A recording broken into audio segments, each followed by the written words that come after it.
super critical, like Arthur Abraham, who's also undefeated, would be one of those. And, and Kelly is just we're not going to listen to networks. We're not going to listen to experts. We're going to fight who we want, when we want, and we're going to fight as many times a year as we can.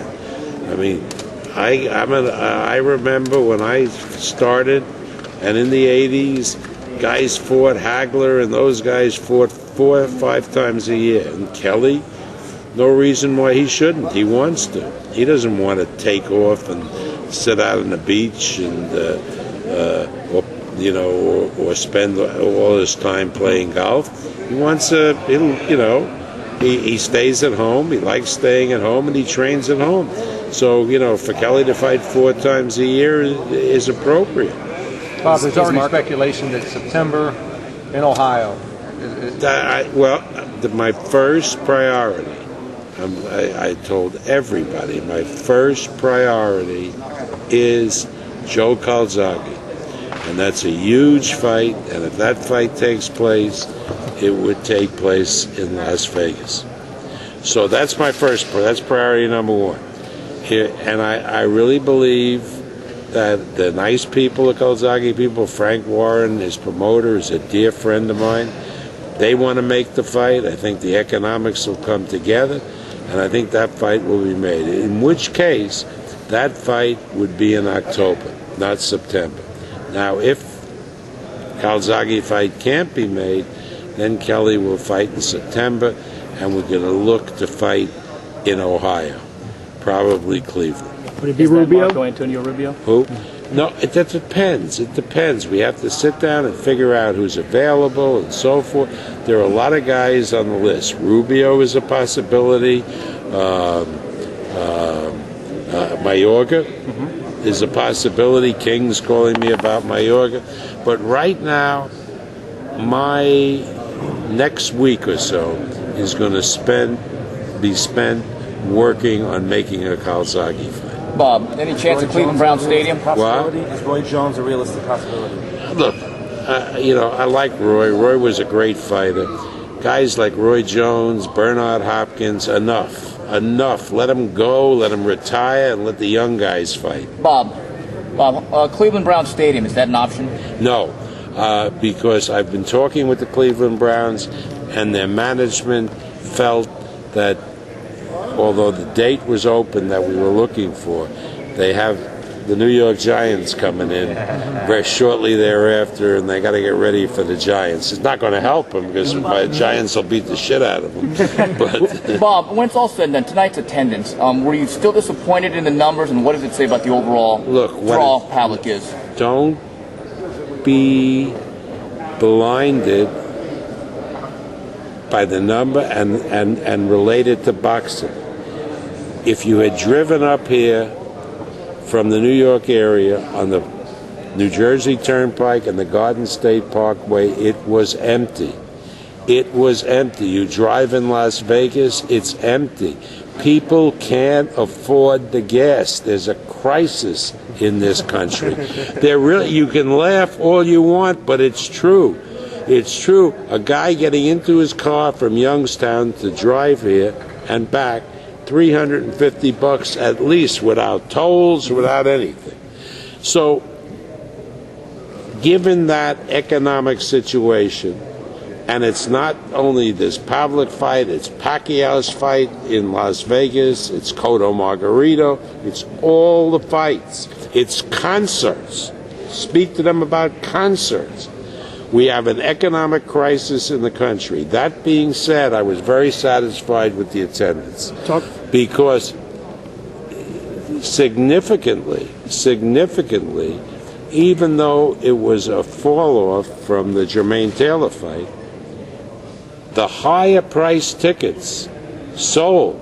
So our gate was almost as large as the Taylor-Pavlik fight. Lopez's performance, how obviously you're happy Lopez with is mark my words, Lopez is the next big superstar at Top Rank. He is going to be absolutely great. He's going to take his place with Kelly and with Miguel and with Margarito and with Manny, and he's going to be one of our stars. You've done this obviously 40-plus years. Have you ever had a run like this the past 2+ years of winning these type of fights against other non-top ranked fighters? Look, we got the best matchmakers in the business. We have the best scouts. We know what we're doing. This is not an accident. Now, sure, you can lose and so forth, and you can get beat any night. That goes without saying. This is not an accident. Our fighters, when they reach the championship level, like Juan Manuel tonight, they know how to fight. They know how to win. Kelly Pavlik, when he reached the championship level, it wasn't only because Bruce kept him undefeated. He knew how to fight, he had learned how to fight, and he could win. That's what we can do. De La Hoya and Mayweather had the same training from us, and they developed into big stars. But they didn't make it themselves, and they didn't make it overnight. They were put into the machine, and they went through the mill, and then they could fight with anybody. So I say this, that HBO can give dates to any promoters with no fighters, with no nothing, with no, for years. They can all have the dates. We have the fighters. I would assume you've heard. Now that Mayweather's out of the picture, you think you would put Cotto or Margarito, the winner of that fight? Are you kidding? Are you kidding? Are you kidding? Of course the winner of that fight would fight De La Hoya. But would you want to see Oscar, after having had the career he has, really get hurt? Either guy would really hurt Oscar. And that doesn't say anything bad. Maybe Oscar in his prime, could handle Cotto or Margarito. But Oscar now can't. Yeah, come on. I would assume Stevie Forbes broke his eye. I would assume you've heard Paul Williams, scored an emphatic first round. Williams. Yeah, won an emphatic first one. Now, you mentioned about Oscar probably not wanting it, and Floyd is doing whatever he did yesterday. Does Paul Williams get in the front line for the winner of that fight now, especially if it's Margarito being the rematch? Well, it depends. It depends on who wins the fight. Mm-hmm. If Cotto beats Margarito,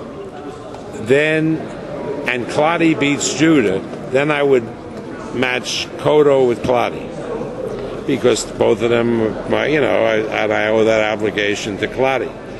If Judah wins, then Cotto wins, then Cotto has fought Judah, and then I would look to Williams.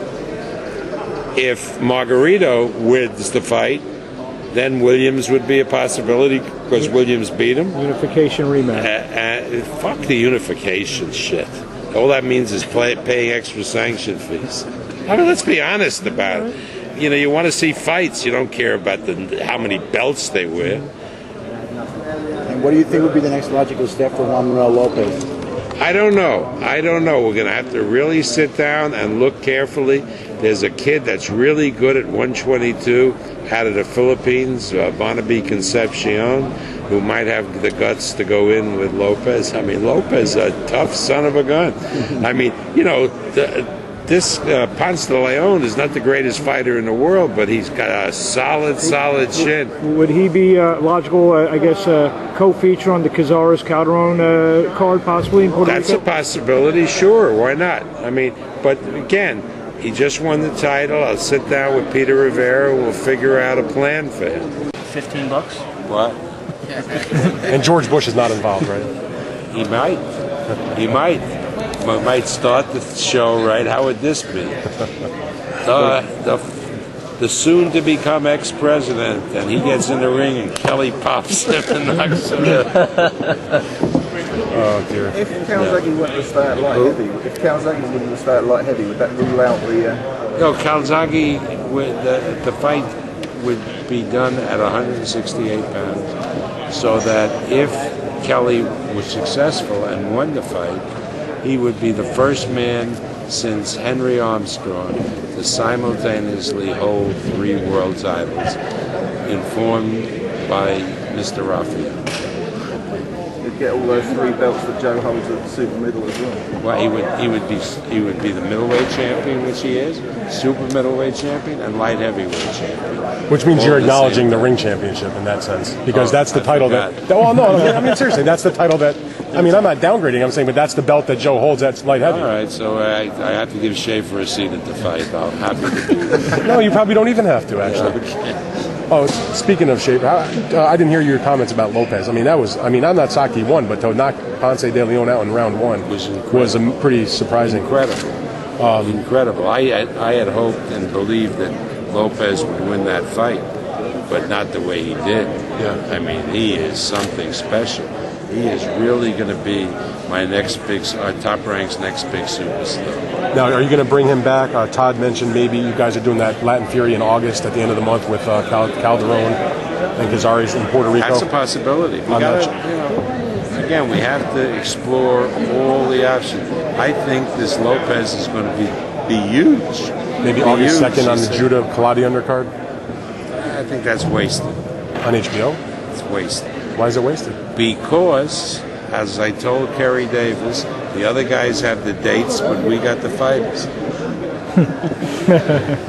Bob, speaking, you started. I'm still not sure how that's a wasted. I mean, it's your show on August 2nd. You don't need it.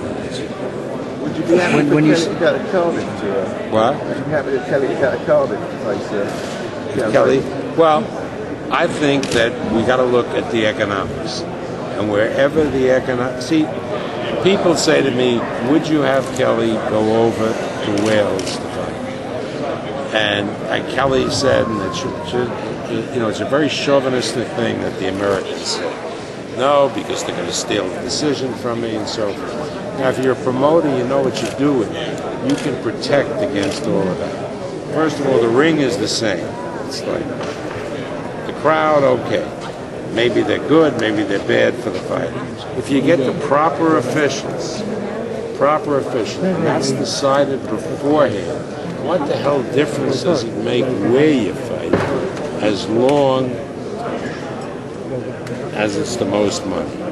So maybe you work out some deal where you fight the pay-per-view fight here, and if Kelly beats Calzaghe and Calzaghe wants a rematch, you do it in Wales.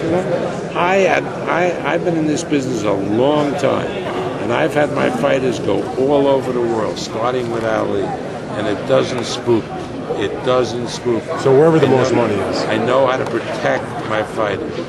That's what it comes down to. These jerks that go over and bring a fighter over, and they go over and they don't ask who the officials are going to be, who this and that and so forth, and then they get a decision that they think is a robbery. They only have themselves to blame.